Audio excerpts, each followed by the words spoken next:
It is 1918. 4 miles from here, at the front, a fragment of German shell strikes a rock.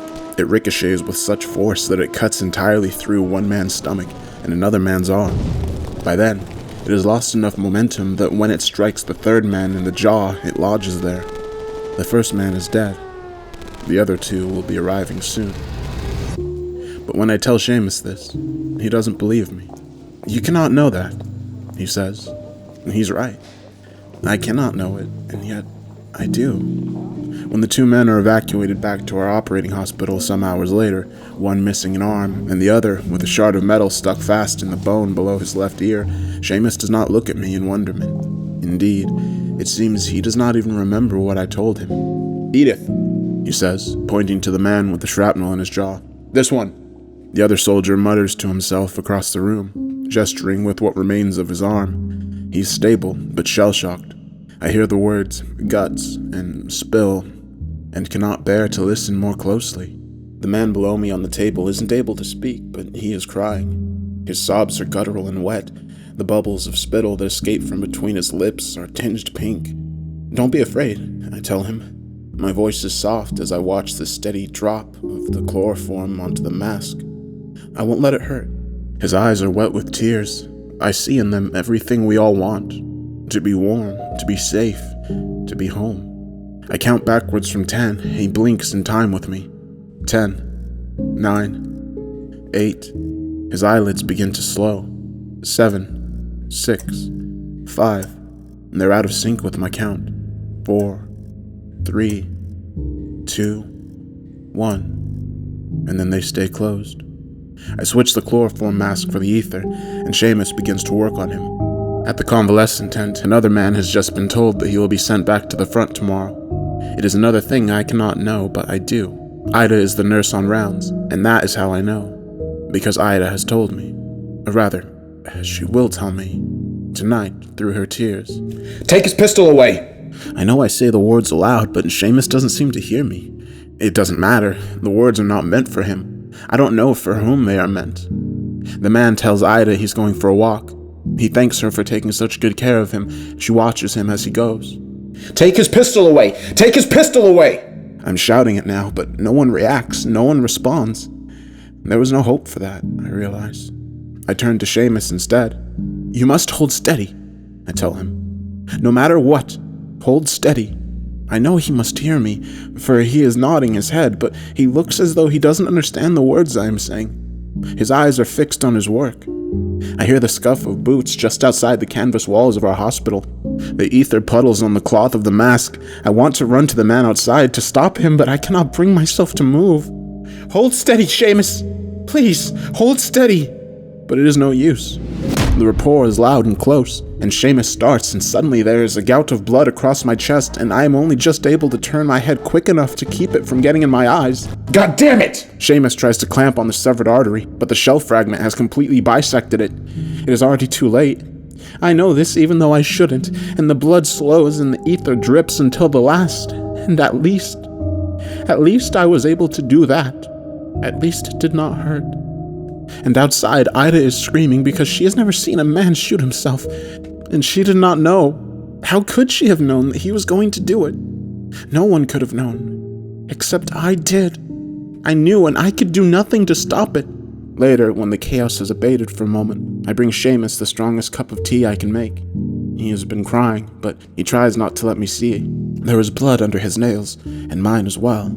We met there at the field hospital. What feels like many years ago already, when he is sure no one was looking. Seamus kisses my hand. Doctors should not fraternize with their nurses, and mother and father would hardly approve, but I am long past caring. I let my fingers stay twined with his. Seamus and I do not know each other. Not really. We only know what war has made of us. But someday, when this ends, I want to change that. He wants to take me to Blarney, lay us on the grass, gets us in the family way, and leaves us on our ass. Right away, right away, right away, Salonika. I do not know that song. He wants to take me to Blarney Castle to kiss the stone, though I don't know what it would do for you, he says, since you already speak so prettily. But we'll never see Blarney, not together. He'll be gone before the war is over. I don't know that. I can't know that. But he will be. He will go starving for air, his fingertips blue, his face. I don't want to think about that. I squeeze his hands tighter in my own, and he is warm and alive. I do not know that he will die here. I refuse to know it. You haven't heard that song yet, he says, and I realize I've been humming the tune about Salonika. He's right. The women are singing it now in Cork, but I cannot know that. I won't know that until after the war is over, when I go there to find his mother, to tell her how brave her son was, to tell her where he was buried. Stop it, Edith. Seamus looks me in the face. His eyes are dark. Have they always been so? Something much worse is coming. It comes on a stretcher from the front. They carry him into our hospital, and he is death. I see his face, and it is only a skull, grinning with the promise of taking me from everything that I love. His bones rattle beneath the cloth of his uniform, and they tell me that the sound is the rails of a cough. He has been gassed, they say, but they are wrong. He has not been gassed. Don't bring him in here. Take him over there. Over there. I gesture frantically to the hospital tent designated for the sick, but they do not see me point. They do not hear my words. It will not matter anyway. A barrier only of cloth and a few 100 meters cannot keep death from us. He will reach the sick tent in due time, and the convalescence ward, and the quarters for the doctors and nurses. He will reach them all in time, but first he will come for the operation hospital. First, he will come for us.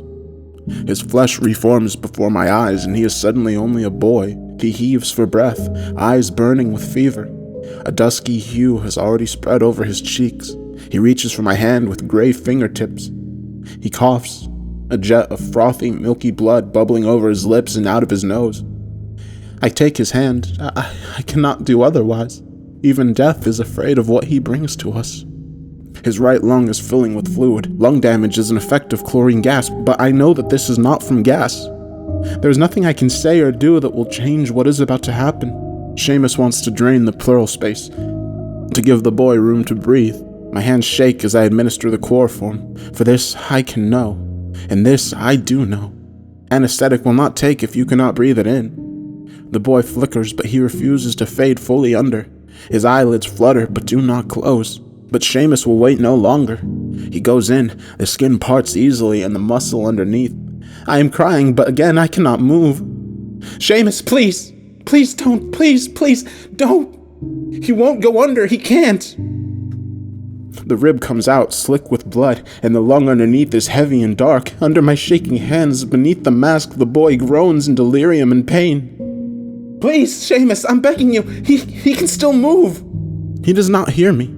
He never has. He never will. I cannot know that the boy will buck when the needle goes in, but I do, and the needle goes in, and he does. He bucks and he coughs, and the great pressure against his lung is released out into the air through the needle. The pus is thin and sanguineous, and as it comes down on Seamus like rain, I know death will take his hand as well. I'm so sorry. I'm so sorry. I'm sobbing. And it seems now that finally Seamus can hear me. He wipes his face with his sleeve, smearing the bloody fluid away from his eyes. I think he knows now that it is not gas. I think he has known all along. But he couldn't just let the boy die. Hold steady, Edith. We haven't lost him yet. And he's right. Despite all of it, the boy survives the surgery, and then he survives a single day more. Seamus survives 6. He clutches my hand and there is blood under his nails. He is sick, but he is only one of many. No one tries to drain their lungs. No one knows what to do. We give them whiskey and water and wrap them in bandages and wait for them to die. Seamus is dying now. He is drowning. His eyes bulge red, his nose has bled for hours, and the pillow beneath his head is matted with clots. The skin across his chest and throat crackles with trapped pockets of air leaking from his heavy, bloody lungs. His face is swollen and black. He coughs and seizes his nails dig into my skin again, but I will not pull away. He cannot speak, but he is begging me to help him. There's nothing I can do. When it is finally over, his hand is still in mine. He is warm, but not alive. Edith, and his hand is still in mine, but then it is not his hand. It is a woman's hand. She is alive, and she is a few years younger than I am, and she looks like my sister. Marianne? But she is not my sister Marianne, because Marianne died before the war even began, and she is not a few years younger than I am. She is many. The hand she holds in her own is small and wrinkled and old. My hand. No, Grandma Edith, it's me, Suzanne. The Scotsman on the radio sings about a faraway place, and I think at first that it must be Salonika. But it is not. It is Italy. There's a photograph on the wall, and I am in it, but I am older. No, I am younger. I am in my wedding dress, and I'm smiling when the man next to me in his suit is not Seamus, because Seamus did not live long enough for us to go to Blarney. The man, his name is Robert. He is gentle and kind, and even when I thought I could never love again, I did learn to love him. Robert is gone now, too. I remember, but he was old, and we lived a good life, and it did not hurt. At least it did not hurt. Did you go somewhere frightening again, Grandma Edith? I am crying. I have been crying. I am shaking. I was afraid, but now it is easing. I remember Suzanne, too. I remember that I love her. I did, darling. I did. The voice cracks with age, but I know it's mine. Do I go there often? She nods, and she looks so sad that my heart breaks for hers, as hers does for mine. Don't worry. I'm back now. For a little while, at least. Don't be sad. It is 1972. I am old, and my mind is going. The only place it ever seems to go back to is that hell in 1918. I don't want to go there, but I do. And it's just as horrible as it was the first time and every time that I've relived it since then. But just as often, Suzanne holds my hand. She brings me back to where I belong. I want her to know how much this means to me, how much I love her. But she cannot know. She cannot know unless I tell her. And as I write this, and so I do, it is 1918. 4 miles from here, at the front, a fragment of German shell strikes a rock, and I know this when I cannot know it. And I know this just as I know that the Spanish influenza is coming, and I know that it will claim Seamus just as it has claimed millions of others, and I will try to change this when I know I cannot. And I know how helpless I am, and I am afraid. But deep down in my heart, I know this too, that I will not be afraid for long, because Susan will take my hands and bring me back, and for a time I will be safe, and I'll be warm. For a time, I'll be home. I know this, and I will always know this, even when I cannot. I found this letter in one of my mom's old memory books. My great-grandma Edith wrote it for her. I never got to meet Edith. She passed away before I was born. Dementia. Mom's not doing so well right now either. I guess it just runs in our family. It'll probably come for me too when it's time. But fortunately for Mom, she didn't live through the things Edith did. She doesn't have memories like that, the kind that can grab you from 50 years in the past and tear your soul up again and again. I don't either, and I hope I never do. But sometimes looking at the world nowadays, I feel like we might be headed for times all too similar to what Edith saw. I decided to share this here because that thought scares me. I can tell you that. It scares the hell out of me, and I didn't want to be alone with it anymore. I guess it just serves as a reminder that sometimes the worst and scariest things, the things that leave us truly speechless, are real.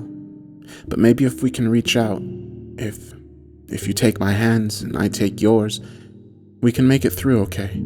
We can't know unless we try, right?